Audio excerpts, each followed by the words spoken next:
माँ तारिणी कलाश्री महोत्सव उद्घाटित। घटगां माँ तारिणी नृत्य शिक्षा केन्द्र आनुकूल्य राज्य स्तरीय माँ तारिणी कलाश्री महोत्सव उद्घाटित होईछि। 2 दिन धरी ए महोत्सव पालन करा जिवो। माँ तारिणी पेंडाल रे ए कार्यक्रम अनुष्ठित होईछि।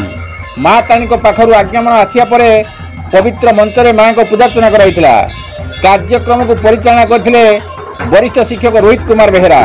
मंच रे उपस्थित थिले गुरु संजय कुमार दास, उपदेष्टा संजय कुमार साहू समेत सुवर्ण पोलई, विद्युत विभाग एसडीओ रंजित बेहेरा, बाबूलाल पोलई, संतोष कुमार पति, महेंद्र पात्र प्रमुख। माँ तारिणी वंदना और परे परे रंगारंग कार्यक्रम अनुष्ठित होता। कार्यक्रम में निमंत्रित अतिथि भाव बीडीओ खगेश्वर बराड़, रेंजर शरद कुमार मिश्र, समाजसेवी संजय मिश्र, मुकुंदपुर पाटना सरपंच अन्नपूर्णा देहुरी, उपरडिया सरपंच रिमालता नायक प्रमुख उपस्थित थिले।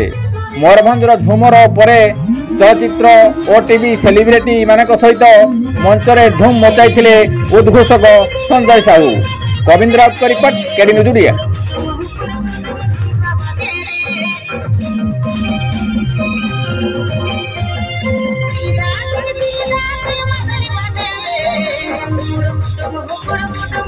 Bye.